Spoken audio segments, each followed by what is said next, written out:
Efesios a los Corintios, el capítulo 4, segunda carta a los Corintios.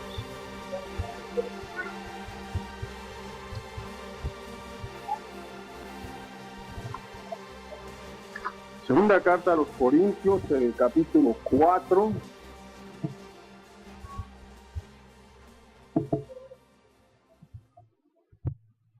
Y vamos a leer algunos versos allí.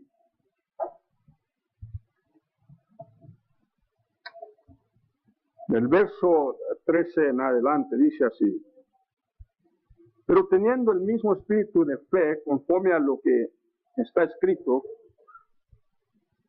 dice, creí, por lo cual hablé, nosotros también creemos, por lo cual también hablamos, sabiendo que el que resucitó al Señor Jesús, a nosotros también nos resucitará con Jesús y nos presentará juntamente con vosotros.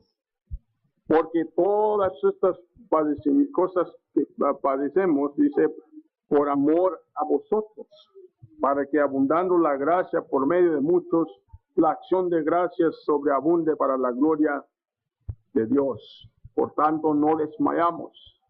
Antes, aunque nuestro hombre exterior se va desgastando, el interior, no obstante, se renueva día en día. Porque esta leve tribulación momentánea produce en nosotros una cada vez más excelente y eterno peso de gloria. No mirando nosotros las cosas que se ven, sino las cosas que no se ven, pues las cosas que se ven son temporales, pero las que no se ven son eternas. Aquí el apóstol Pablo está hablando de su sufrir, de padecer que él está sobrepasando por el evangelio de nuestro Señor Jesucristo, por predicarles al Señor a las personas, a las naciones, y ser perseguido, golpeado, maltratado, abusado, todo tipo de sufrir, incluyendo las tribulaciones y las angustias y aflicciones que trae el alma cuando trata de servir a Dios y se encuentran las oposiciones en esa vida. Vamos a hablar esta mañana de lo que llamo el rescate divino. El rescate divino, como Dios rescata a su pueblo. Lo que queremos afirmar esta mañana es que el poder del rescate de Dios está en la fe de su santo. Dios rescata al que tiene y ejercita fe en Él.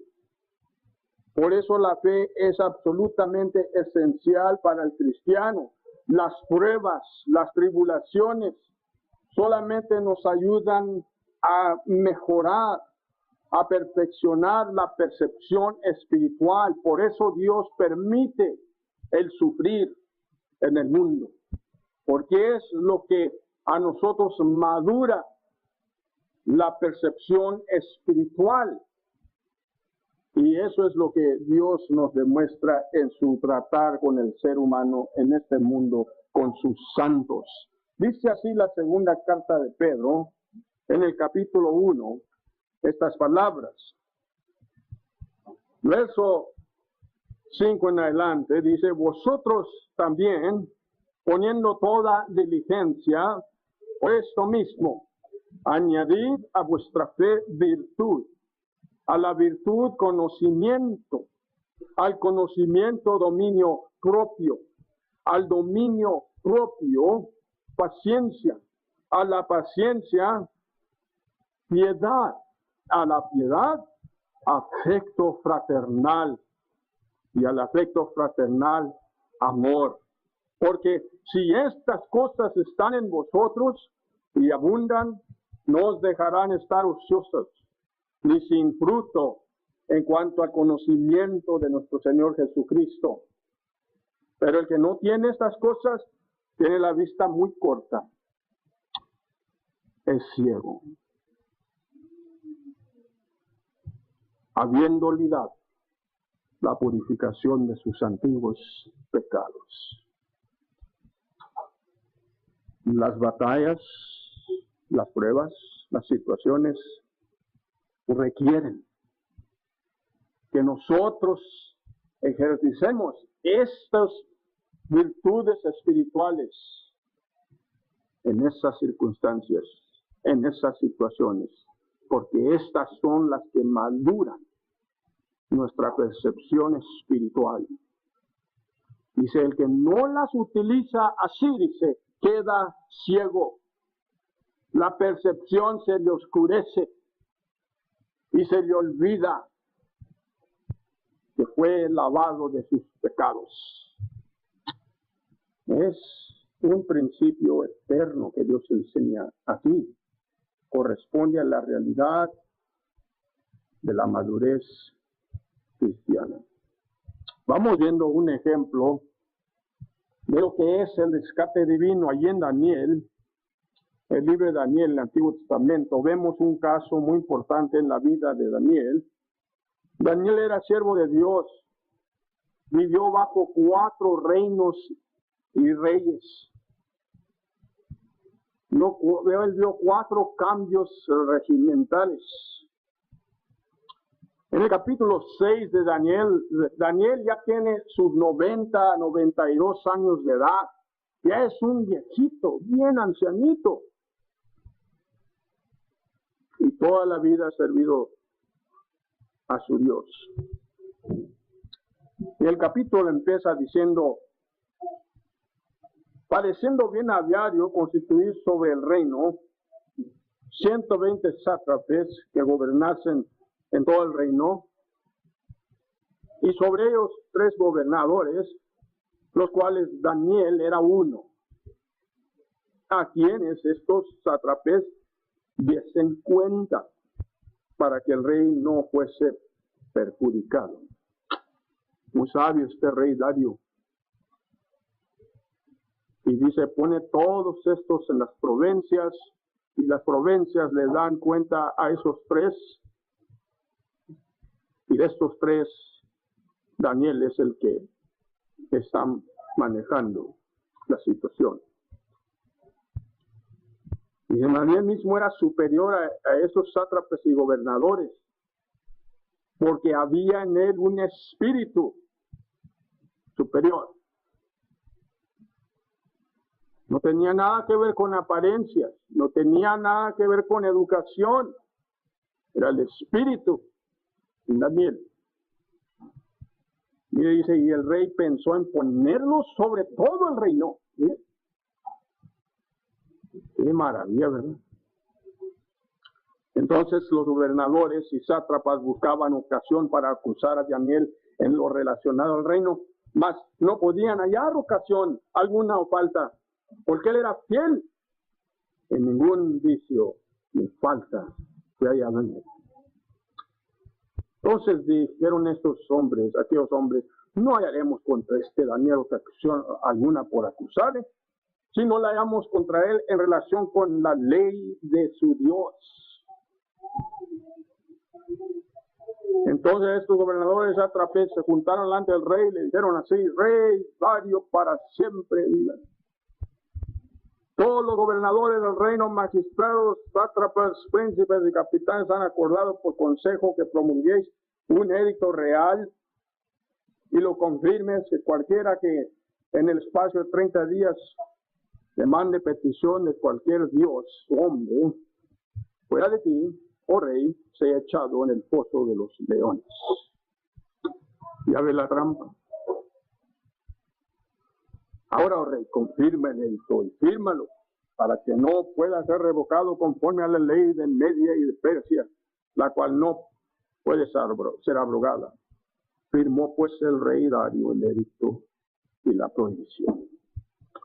Cuando Daniel supo que el edicto había sido firmado, entró en su casa y abiertas las ventanas de su cama, que daban hacia Jerusalén, se rodeaba, 3 veces al día lloraba y daba gracias delante de Dios como lo solía hacer antes. No lo hizo para desafiar. Él era así. Él estaba dedicado a Dios. Y ningún edicto iba a cambiar su dedicación a Dios. No iba a compromisar. de un edicto del rey. Bueno, luego ante el rey, verso 12, y le hablaron del edicto real, no has confirmado edicto cualquiera que en el espacio de 30 días pida a cualquier Dios o hombre fuera de tu rey y sea echado en el foso de leones. Con el rey diciendo, verdad es, conforme a la ley medio persa, la cual no puede ser abrogada. Entonces respondieron y dijeron delante del rey, Daniel, que de los hijos de los cautivos de Judá, no te respeta a ti, oh rey, ni ataca el edicto que confirmaste, sino que 3 veces al día hace su petición. 3 veces al día. Está violando tu ley absoluta, rey, están diciendo. Cuando el rey oyó el asunto, le pesó. No era orgulloso, quizás vanaglorioso, pero no arrogante. Y le dolió. Dice, cuando eso le pesó de gran manera y resolvió librar a Daniel, y hasta la puesta del sol trabajó para librarle, pero aquellos hombres rodearon al rey y le dijeron, sepa, oh rey, que es la ley de medio persa que ningún edicto o ordenanza que el rey confirme puede ser abrogado. Entonces el rey mandó, trajeron a Daniel, lo echaron en el foso de los leones, y el rey dijo a Daniel, el Dios tuyo a quien tú continuamente sirves, él te libre. Y fue traído una piedra y puesta sobre la puerta del foso, la cual selló el rey con su anillo y con el anillo de sus príncipes, para que el acuerdo acerca de Daniel no se alterase. Luego el rey se fue a su palacio, se acostó ayuno, y dice, ni instrumento ni de música fueron traídos delante de él, y se le fue el sueño. El rey pues se levantó muy de mañana y fue apresuradamente al foso de leones, y cercándose al foso llamó a voces a Daniel con voz triste, temblando la voz ahí, ¿verdad? Digo, Daniel, siervo del Dios viviente, el Dios tuyo a quien tú continuamente sirves, ¿te ha podido librar de los leones? Entonces Daniel respondió al rey, oh rey, vive para siempre mi Dios, envió a su ángel, el cual cerró la boca de los leones, para que no me hiciesen daño, porque ante él fui hallado inocente, y aún delante de ti, oh rey, yo no he hecho nada malo. Librado. Entonces se alegró el rey en gran manera a causa de él. Mandó a sacar a Daniel del foso, y fue Daniel sacado del foso, ninguna lesión se le halló en él, porque había confiado en su Dios. Qué grande rescate, ¿verdad? El rescate divino. ¿Sabe usted? En este contexto se ven varias cosas. Número 1, el primer ataque en la fe. El primer ataque hacia nuestra fe es el ataque hacia nuestra oración. Lo primero que el diablo busca es que usted y yo no oremos a Dios. Pregunta, ¿está teniendo éxito con usted? Entonces ya ganó la batalla con usted. El primer ataque es el ataque a la oración. Porque Dios escucha las oraciones de los suyos. ¿Sabe usted que si usted supiera la realidad de la oración, usted no permitiera que nada le estorbara su oración? Usted y yo, como Daniel, pusiéramos tiempos fijos a pasar tiempo en oración. El poder de la oración no está en el santo, está en Dios. Él es el que oye la oración, Él es el que hace las cosas. Y el que confía en Él tiene la segura respuesta, tiene el rescate de Dios. Por eso el primer ataque es en la oración.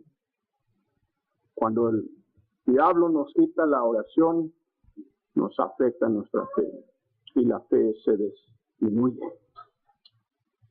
Y a veces resultamos incrédulos en la iglesia. Es triste, lo ha dicho antes y lo vuelvo a decir, que recuerdo dos cristianos discutiendo. Un anciano discutiendo allí, que le dice el hermano, mi carro ahí dejó de funcionar a media carretera, de 300 millas para allá, 200 para allá, y caliente y todo. Y yo me puse ahí, señora, no tengo ni siquiera una de cambio. Dice, entre 20 minutos llegó ayuda. Gloria a Dios, que el anciano, no, usted no, Dios no hace esas cosas. Es anciano. Y el hermano le dijo, entonces, ¿usted no cree que Dios escucha las oraciones? Pues sí las escucha, pero no hace las cosas así. ¿Cómo sabe usted?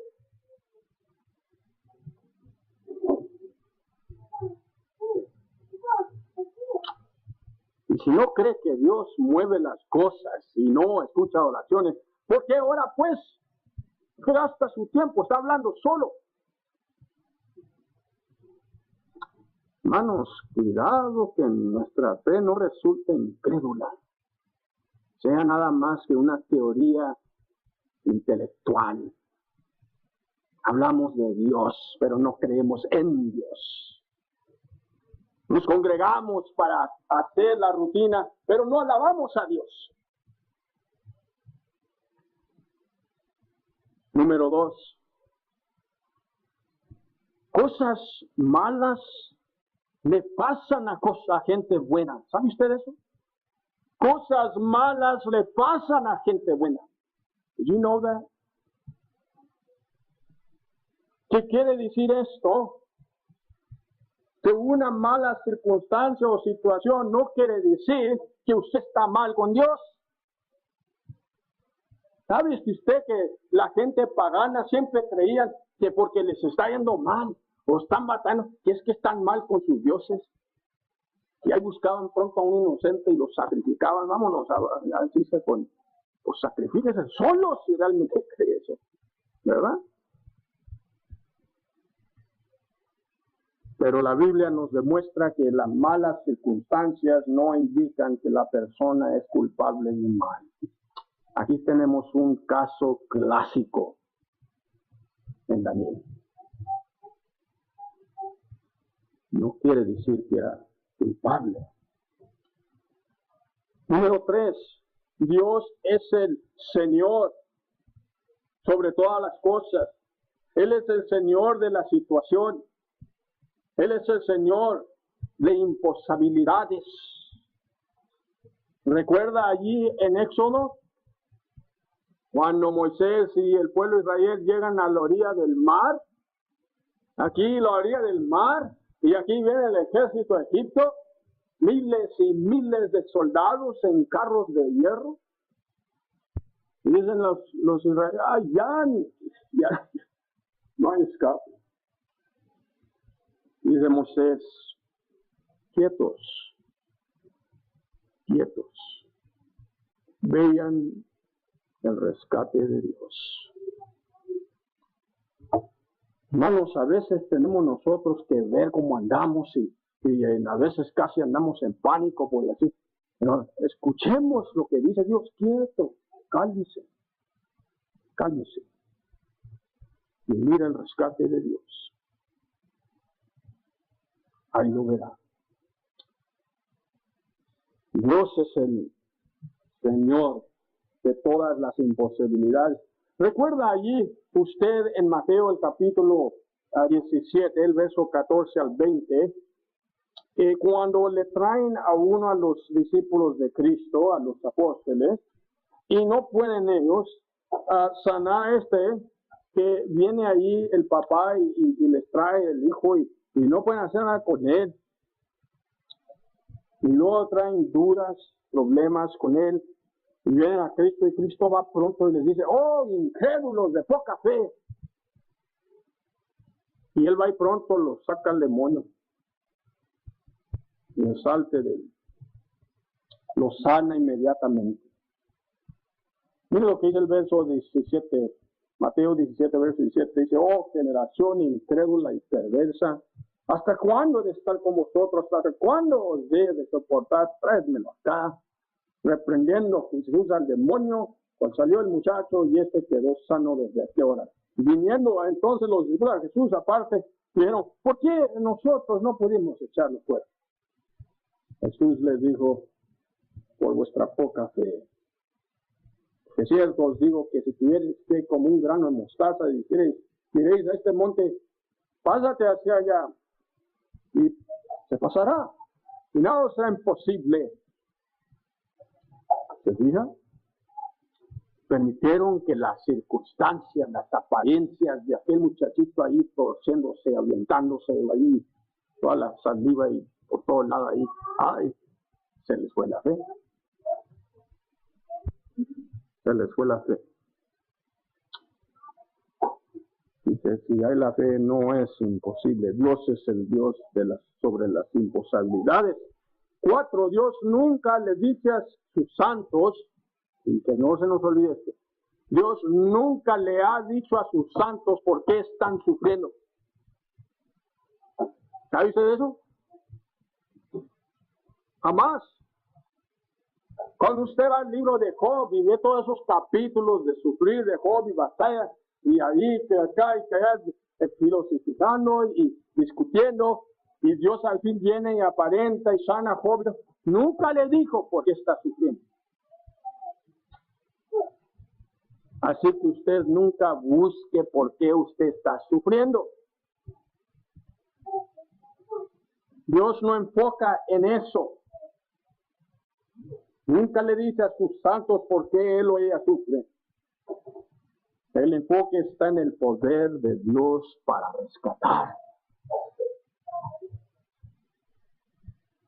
Inmediatamente busca a Dios el santo, porque Dios es el que rescata. Cuando el sufrir viene, el momento del sufrir, el momento de la aflicción, de la angustia, el santo debe de adorar a Dios. El está batallando que ya vino eso. It's time to worship. Voy a alabar a Dios. Mira lo que dice en Job. Vea en Job 1. Le ocurren todas estas cosas horrendas a Job. Pierde su familia entera. En un día todos sus hijos mueren allí. Pierde toda su propiedad. Todas estas cosas. Y dice ahí el verso 20. Job 1:20. Entonces Job se levantó, rasgó su manto, resurgió su cabeza, se puso en tierra y preguntó, ¿por qué, Señor? ¿Es lo que dice? No, dice, adoró a Dios. Adoró a Dios. Y dijo, desnudo salir de entre mi madre y desnudo volveré allá. Jehová dio, Jehová quitó, sea el nombre de Jehová bendito. En todo esto no pecó Job, y atribuyó a Dios despropósito alguno. Cuando uno está en esos momentos, durante esos tiempos, alabe a Dios. Adórelo. Dicen eso, Job no pecó contra Dios, es decir, Job nunca dudó en Dios, nunca dudó a Dios, no lo puso a las preguntas, ¿por qué Dios? Lo alabó. Dios dio y Dios quita. Bendito sea el nombre de Dios. Adorar. Miren lo que dice allí, por ejemplo, en Esdras, el capítulo 10, allá siguiendo Segunda Crónicas, sigue Esdras, y dice ahí en el capítulo 3, aquí están regresando a Jerusalén el pueblo de Dios, están edificando el pueblo de nuevo, y miren lo que dice ahí, en Esdras 3 y el verso 10 y 11, dice, cuando los albañiles del templo de Jehová echaban los cimientos, pusieron a los sacerdotes vestidos de su ropa y con trompetas, los levitas hijos de Asad, conforme a címbalos, para que alabasen a Jehová, según la ordenanza de David, el rey de Israel. Y cantaban, alabando, y dando gracias a Jehová, diciendo, porque eres bueno, porque para siempre es su misericordia sobre Israel. Y todo el pueblo aclamaba con gran júbilo, alabando a Jehová, porque se echaban los cimientos de la casa de Jehová. Miren, estaban la fundación y dijeron, aquí vamos a alabar. Que sabían que Jehová estaba en control. Él iba a hacer todas las cosas. Santiago dice ahí en el capítulo 2 de Santiago, así, fíjese ahí conmigo. En el capítulo 2 de la carta de Santiago, disculpe, el capítulo 1, miren lo que dice el verso 2. Hermanos míos, tened por sumo gozo cuando os halléis en diversas pruebas. Está diciendo, alabe a Dios, denle la gloria a Dios, gócese. ¿Y sabe por qué? Porque cuando Dios a usted y a mí nos deja pasar por pruebas, Él le está diciendo al todo ser angélico, este siervo mío es mío realmente, miren lo que Él puede pasar y todavía tiene fe en mí, me alaba en mí, este es mi siervo, estos son los que yo quiero en la tierra que me representen a mí. Esa es la perspectiva del santo de Dios. Y se alabe a Dios, sabiendo que la prueba de vuestra fe produce paciencia, mas tenga la paciencia su obra completa. Don't stop halfway through it. No pare a media prueba y diga, ay, ya no aguanto, ya Dios no me ama. Termínelo, termine. Y cuando sale el otro día, sale usted maduro, glorificando a su Dios.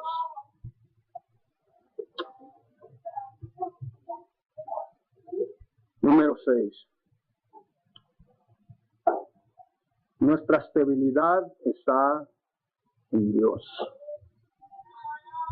Nuestra estabilidad está en Dios, no en nosotros.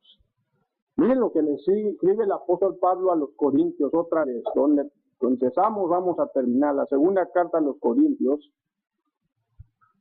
Miren lo que dice ahí en el capítulo 1. Verso 23 y 24, miren lo que dice. Mas yo invoco a Dios por testigo sobre mi alma, que por ser indulgente con vosotros no ha pasado todavía a Corinto. No que, dice, no que nos enseñoremos de vuestra fe, sino que colaboramos para vuestro gozo, porque por la fe estáis firmes. ¿Se fijan? No tiene nada que ver con nosotros, es vuestra fe en el Señor. Y en esa fe conoce el santo el rescate divino de Dios. ¿Cómo está su fe esta mañana? ¿Cómo ve usted a su Dios? ¿Puede su Dios rescatarlo? ¿Realmente lo cree?